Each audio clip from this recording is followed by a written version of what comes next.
আসসালামু আলাইকুম ভিউয়ার্স, আমি পারভেজ আহমেদ, ঢাকা স্টক মার্কেট চ্যানেলে স্বাগতম। আশা করি আল্লাহর রহমতে সকলে ভালো আছেন, সুস্থ আছেন। তো আজকে আমি আপনাদের সাথে আলোচনা করব সাপোর্টেল নিয়ে। স্টকটা অনেক ভালো একটা স্টক। তার ভালো একটা মোমেন্টামে ছিল। প্রায় 20 টাকা থেকে সে 50 টাকা লেভেল পর্যন্ত আসে।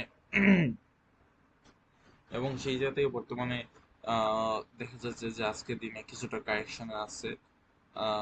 তো আমি আপনাদেরকে এটা একটা ধারণা দেওয়ার চেষ্টা করবো যে এটা সাপোর্ট কোথায়, রেজিস্ট্যান্স কোথায়। সো আশা করি আমার সাথে শেষ পর্যন্ত সবাই থাকবেন। তো এটাতে মেইনলি 62%-এর উপরে ডাইরেক্টরদের কাছে আছে, এবং ইনস্টিটিউশনের কাছে 11%, এবং পাবলিকদের কাছে 25%, প্রায় 26%-এর কাছাকাছি। ওকে। তো আজকের দিনে 31 পয়েন্টের কাছাকাছি মার্কেট আপ হয়েছে, এবং এই স্টকটার 90 পয়সা দরপতন দেখতে পাচ্ছি আমরা। তো এই স্টকটা অনেক নিচ থেকে উপরের দিকে আসে, এবং এই থেকে একটা হার একটা মোমেন্টাম আমরা দেখতে পাই।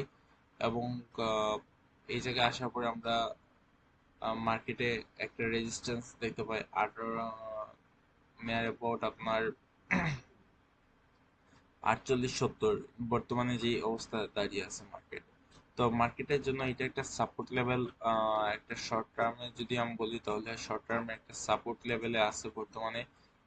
সাপোর্ট রেলটা যদি এটা ব্রেক করে তাহলে কি হবে মার্কেটে, এবং ব্রেক করে যদি আগামী দিন ক্যান্ডেলটা 48-70-এর নিচে চলে আসে, দেন এটার সম্ভাবনা আছে যে আহ, আরো নিচের দিকে আসার, এবং এটা 41 বা 42 টাকা পর্যন্ত আসার সম্ভাবনা আছে আপাতত দৃষ্টিতে আমি যা দেখতে পাচ্ছি।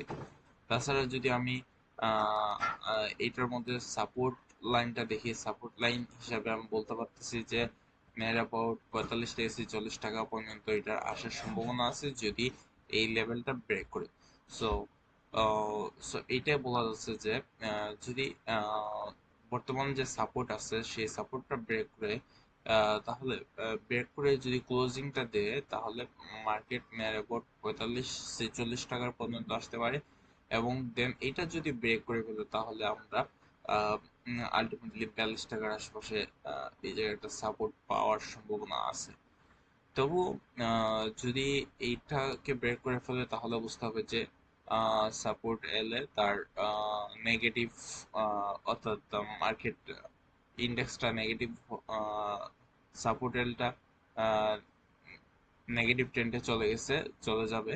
যদি 42 টাকাকে ক্রস করে ফেলে নিচে দিয়ে চলে আসে, তখন আমাদেরকে এটা নেগেটিভ ট্রেন্ড ধরতে হবে, এবং এখান থেকে একটু বিরত থাকা বুদ্ধিমানের কাজ। যদি আমরা দেখতে পাচ্ছি যে সাপোর্ট এলেও খুব হাই ভলিউম বায়ার বায়ার কিন্তু আছে, এবং প্রচুর পরিমাণ লেনদেন হচ্ছে।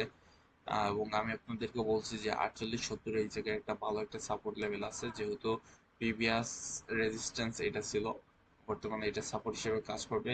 তাছাড়া এই জায়গায় আপনি দেখতে পাচ্ছেন এই জায়গায় কিন্তু 3-4 দিনের একটা সাপোর্ট আছে। সো ডেফিনেটলি এই জায়গায় একটা সাপোর্ট পাওয়ার সম্ভাবনা আছে। এবং আহ, দ্বিতীয়ত, যদিও এটা ব্রেক করে ফেলে, দেন আমাদের এই জায়গায় একটা 46 টাকার আশেপাশে সাপোর্ট এলের আরেকটা সাপোর্ট নেওয়ার সম্ভাবনা আছে। দেন এটাও যদি ব্রেক করে ফেলে, দেন আমাদের কাছে 42 টাকা পর্যন্ত একটা সাপোর্ট আছে। এইটা যদি ব্রেক করে ফেলে, তাহলে কিন্তু একটা আম, চিন্তার বিষয়। এটা যদি ব্রেক করে ফেলে, দেন অবভিয়াসলি এটা নেগেটিভ ট্রেন্ডে যাওয়ার সম্ভাবনা 90%। এবং তখন দেখা যাবে যে কেউ যদি উপরে বাই করে থাকেন, তখন লসের সম্মুখীন হওয়ার সম্ভাবনা আছে।